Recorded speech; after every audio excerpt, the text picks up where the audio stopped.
The women's 100 meter dash at the Monaco Diamond League is officially over, and Julian Alfred was the victor.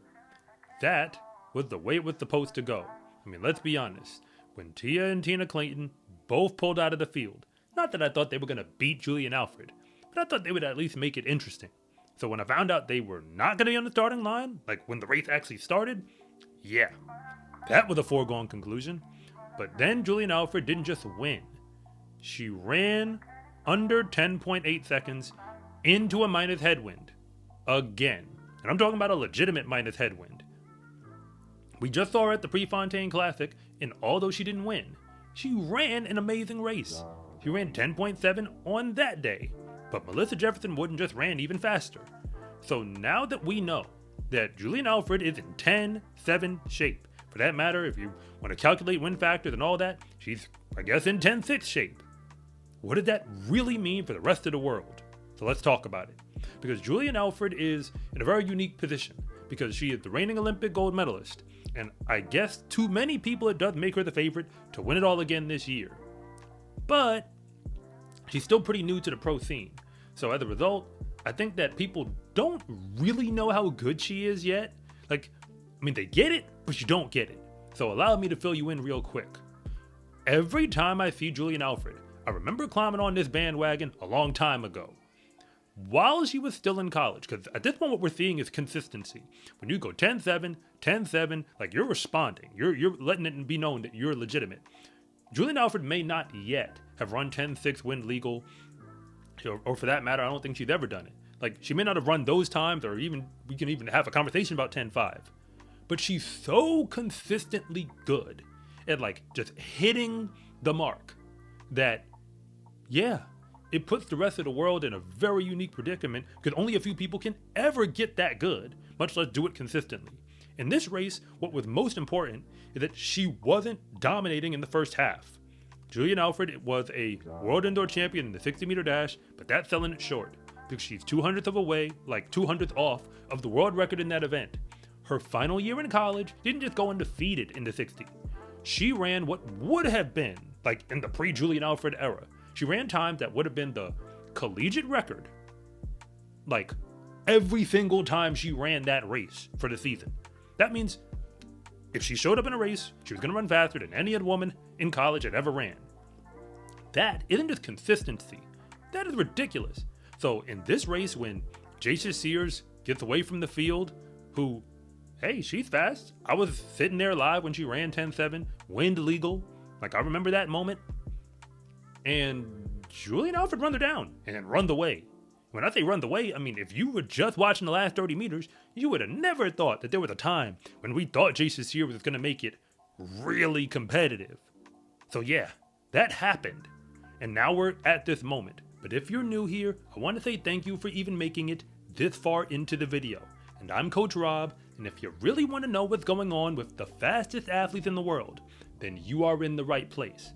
And if anything that I say actually connects with you, it is always greatly appreciated if you would please like and subscribe. But if I don't, just let me know in the comment section, because I try to read them all. When Julian Alfred left college, for the record, the first pro race she ever ran, I mean, hey, if you don't remember, I'll fill you in. It was the Continental Tour race with Sha'Carri Richardson, the same Sha'Carri Richardson who went on to win the World Championship in the 100 that year, and she beat her. That is Julian Alfred. From that moment up until now, we've seen her, and we've seen her run fast times, and we've seen her win. But I still get the sense that there's this feeling, like this feeling around the world, that as good as she is, she may not be hands down the best. And maybe she's not. But maybe she doesn't need to be. Because on a scale of 1 to 10, if you can consistently give out 9 to even 9.5 level performances, almost nobody can do that. A bunch of people can't hit 9. They just give you 7s and 8s, and that's it. Julian Alfred at this point is just giving you 9, 9, 9 again. The only time she could lose, in theory, is if Sha'Carri Richardson figured out how to get that same form that we saw all the way back in 2023 in that final. Like, that Sha'Carri Richardson, yeah, she could win. And Melissa Jefferson Wooden, like, at this moment, it's looking kind of like a back and forth between her and Julian Alfred. I mean, Julian Alfred does have Olympic gold, so there's that. And Melissa Jefferson Wooden wasn't in this race. So that is also a fact. But aside from it, Julian Alfred has again been rock solid in the 100 and the 200 this year. She runs incredibly fast. Like the only time she lost, Melissa Jefferson Wooden had to do something pretty ridiculous just to get that victory. September is going to be here sooner than we think. And although I'm not concerned about Melissa Jefferson Wooden as far as like qualifying out of USA's, certainly not in the 100, and Sha'Carri doesn't even have to do it this year. Julian Alfred doesn't have that problem either. St. Lucia knows they're sending her to the Worlds. The only thing she has to do is get ready. She's already ready right now.